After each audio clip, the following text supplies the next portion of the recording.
l'hypersensibilité dont plusieurs sont, je dirais, atteints parce que c'est tellement difficile à vivre, tu nous enseignes que si on ne veut pas la vivre, si on s'en défend, on la nourrit. Mais là, j'ai hâte de t'entendre là-dessus. Ben oui. Écoute, d'abord, l'hypersensibilité, il faut comprendre que c'est pas quelque chose de biologique. Je vais vous amener là-dedans parce qu'il y en a qui pensent que ben là, je sais pas d'où j'ai pris ça, tu sais, c'est bon. Mais c'est pas biologique, ça va pas avec la biologie.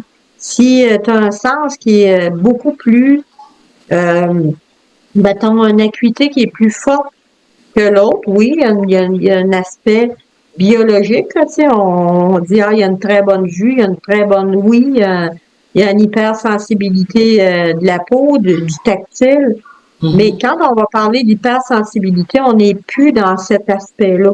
On n'est pas dans la biologie, on est dans l'émotionnel, on est Oh. sur une autre fréquence. Donc, là, on va dire, ouais, mais c'est quoi cette affaire-là? On va plutôt parler, j'ai envie de vous amener un petit peu un mot qui fait arracher un petit peu les cheveux aux scientifiques encore aujourd'hui, dans l'extrasensoriel. Mhm. Donc, quand on parle toujours des sens, là. Hein, on est dans les sens, l'hypersensibilité, ça c'est, on va dire émotionnel, puis l'extrasensoriel qui a encore le sens là-dedans, qu'on va dire qui est un sens qui dépasse la biologie. Mais pourquoi Voilà. on s'en défend d'être comme ça, Sylviane? Pourquoi on veut tellement s'en défendre? Ben, on s'en défend parce qu'on sait pas, c'est comme un outil que tu sais pas travailler avec. C'est comme je dirais pas un don, là, mais je veux dire une capacité avec laquelle tu sais pas travailler. C'est juste que tu sais pas quoi faire avec ça. Tu sais pas que c'est un cadeau. Tu le vois, tu le perçois plutôt comme une tare ou tu sais, quelque chose qui est à ne pas utiliser, à rejeter de ta vie parce que, ben voyons donc, tu sais, moi, la perception est tellement pas en accord avec la perception des autres. Je suis pas, tu sais, mais c'est quelque chose que si tu l'accueilles, ça devient pour, un outil, je te dirais, qui va t'amener beaucoup plus loin euh, que les gens qui n'ont pas encore développé ça. Et ça va t'amener dans des horizons plus larges. Mais ça, il faut l'accepter. Puis quand tu l'as, ben, c'est comme un ballon qui est dans une piscine, comme j'expliquais tantôt. Tu essaies de le caler, puis tu voudrais qu'il reste en dessous de l'eau, mais il faut jamais que tu le lâches. Parce que dès que tu le lâches, il ressort. C'est ça l'hypersensibilité. C'est quelque chose qui veut se manifester. C'est quelque chose qui veut que tu l'utilises, non pas que tu le repousses, puis que ça fait partie de ta capacité à être plus connecté, j'ai envie de dire, dans ce monde-là. Je comprends très bien, Sylviane, sauf qu'un hypersensible, extrasensoriel, comme tu dis, c'est ça que tu as dit tantôt, extrasensoriel? Oui, extrasensoriel. Perçoit tellement les choses, des intrants qui arrivent sans arrêt, il capte tout 1000 fois plus que tout le monde, ça devient fatigant aussi. Comment on pourrait gérer tous ces intrants, toutes ces émotions qui arrivent en même temps presque? Ben, je te dirais que la première affaire, c'est d'accepter ça. Parce que tu peux pas rien gérer si tu l'acceptes pas. C'est comme, mettons, je sais pas, moi, t'as un soulier qui te fait mal, tu marches avec des souliers qui sont trop petits, puis tu dis, ben non, moi, j'enlève pas mes souliers. Tu peux pas gérer la douleur, là, parce que t'acceptes pas de voir qu'est-ce qui fait mal, tu sais. T'acceptes pas il y a quelque chose qui te dérange, là. Fait que la première affaire, peu importe la douleur ou l'inconfort, c'est de l'accueillir, cet inconfort-là. D'accueillir ton malaise par rapport à ton hypersensibilité pour être capable après de travailler avec au lieu de la refuser. Sais-tu, Sylviane, tu me fais penser, je sais pas si ça a du bon sens ce que je vais te dire, mais là, tu verras si on peut en parler. C'est parce que dernièrement, je fais des rêves de fou, là, sans arrêt, en tout cas. Je suis tannée. Puis Puis là, je compte ça à ma sœur, elle n'en revient pas. Moi, je t'en rencontré un, que tu vas rire. Là, sais-tu ce que je fais? À la place de me stresser avec ça, avec tout ça, je ris. Le matin, je me réveille, je dis, hop là, ça y allait cette nuit, et je ris.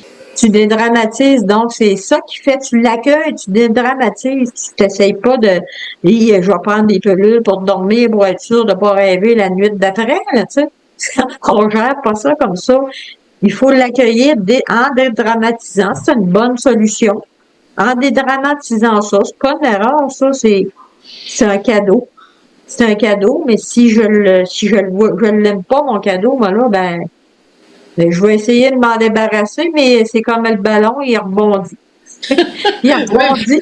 Mais Sylviane, ce que tu disais aussi dans notre dernière pré-entrevue, faut que tu t'en serves dans ton travail. Sers-toi-en de ce don-là, de cette hypersensibilité extrasensorielle que tu peux saisir chez ta clientèle, que tu sois coiffeuse, que tu sois bureaucrate. Sers-toi-en.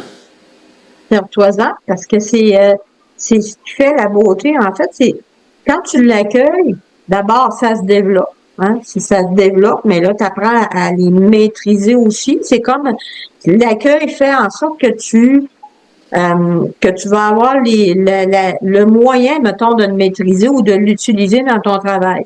Comme moi, quand j'ai commencé à travailler, tu sais, à faire des rencontres avec des gens, au début, je vais te dire que j'étais pas sûre que je trouvais ça drôle, là, cette patente-là, là, tu sais. Oui, mais un instant, là, il faut dire ici, à ceux qui ne connaissent pas tout à fait notre chère Sylviane, qui est médium, qui a tous les sens ouverts à tout et qui voit tout et qui sent tout, puis qui a découvert un jour qu'elle était médium, voyante et tout ce que tu veux, là. C'est justement ce que tu étais en train de dire, je te laisse continuer, que tu n'étais pas certaine que tu trouvais ça drôle. Je n'étais pas certaine du tout que je trouvais ça drôle. Puis, tu sais, mais c'est à force de travailler avec ces capacités-là, cette sensibilité-là, cette extrasensorialité-là, on va dire que ça existe. Je suis pas sûre, mais on va dire que ce mot-là existe. Très beau. Puis c'est à force de travailler avec que j'ai compris jusqu'à quel point c'est un bénéfice, là.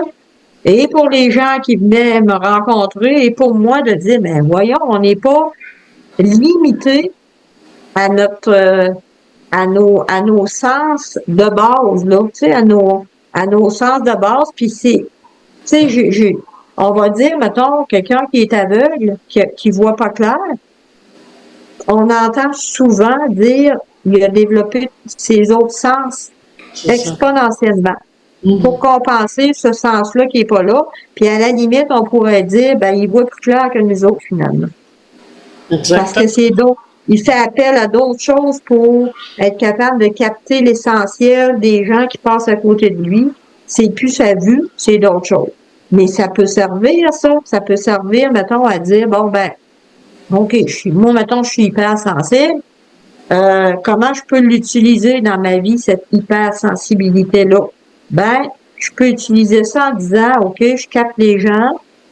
Je peux capter, exemple, que je sais pas, moi j'ai une clientèle, je peux capter dans ma clientèle le besoin qu'elle nomme pas. Le besoin, mettons, je sais pas, moi, elle a un besoin elle sait même pas qu'elle nommera pas par pudeur ou par inconscience. Moi, je peux le capter. Puis dire, attends un peu, c'est tout ça que tu voudrais. Tu sais, puis ça s'applique dans n'importe quel métier, là. Oui, oui. N'importe quel métier, tu peux être vendeur d'auto, capter que la dame, elle vient, mais c'est pas tout à fait la bonne auto tu sais, me semble que ça y conviendrait plus. Je vais y offrir ça, moi. C'est une perception de l'autre il y a un malaise par rapport à ce qu'elle vient chercher, mais qui est pas tout à fait correspondant à son affaire, tu sais. Fait que, ben, ça se fait dans des rencontres, quelqu'un qui vient de consulter pour un malaise, mettons, exemple, quelqu'un qui vient me voir parce que il est plus bien avec son conjoint, puis en cours de route, je capte, parce que mon hypersensibilité, elle se met en marche, je capte que c'est pas ça qu'elle veut, se séparer. Elle veut être bien, mais elle trouve pas la façon d'être bien avec. Fait qu'on travaillera pas la même affaire, là. Je travaillerai pas les solutions de la séparation, on va travailler les solutions de la rencontre avec l'autre. Fait que cette hypersensibilité-là, c'est un cadeau quand tu sais l'utiliser, quand tu l'accueilles. Donc, ceux qui sont les hypersensibles qui se trouvent bombardés d'infos, d'intrants, comment ils peuvent équilibrer ça? Quand il y a trop d'intrants, il y a trop de bombardement d'hypersensibilité, ça peut devenir moins un cadeau? Non, mais c'est pas un cadeau parce qu'on le refuse. On le Parce refuse. qu'habituellement, quand tu travailles, d'abord, je vais rectifier, c'est pas un don, c'est une capacité. Ça veut dire que tout le monde peut avoir cette capacité-là, là. Mais en même temps, tu sais, c'est quand tu l'accueilles que tu apprends à travailler avec. Tant que tu la refuses, tu peux pas travailler avec, tu la refuses. Ça t'énerve, tu veux rien savoir de ça, tu voudrais te mettre n'importe quoi sur la tête ou sur le corps pour plus ressentir tous ces intrants-là, comme tu dis. Mais en même temps, la première étape, c'est accueil, là. Tu sais, c'est un cadeau. Ça s'en ira pas. Le ballon, il va finir par sortir de l'eau, là. Il va te sortir aussi souvent que tu lâches ta mainmise, là, tu sais. Ben, c'est la même affaire pour ça. Fait que, accepte-le, puis les instructions habituellement viennent avec. Quand tu l'accueilles, c'est comme si tu es capable de lire comment l'utiliser, dépendamment de qui tu es, puis dans quel aspect l'utiliser, puis ça va arriver avec. Moi, c'est quand j'ai accepté que j'ai réussi à maîtriser ça, Puis être en paix. Être puis en à être en paix avec ça. Quand j'ai vu que c'est un vrai cadeau, un potentiel qui était là, qui se révélait, ben, j'ai appris à l'utiliser, puis ça va me faire, écoute, ça me fait trouver des choses que j'aurais jamais trouvées tout seul, là, tu sais, c'est une intuition, puis c'est magique. Mais il faut savoir, la première affaire, c'est de l'accueillir. Et là-dessus, ben, je vous dis à bientôt. Pratiquez, puis vous allez voir que ça peut être que du bonheur.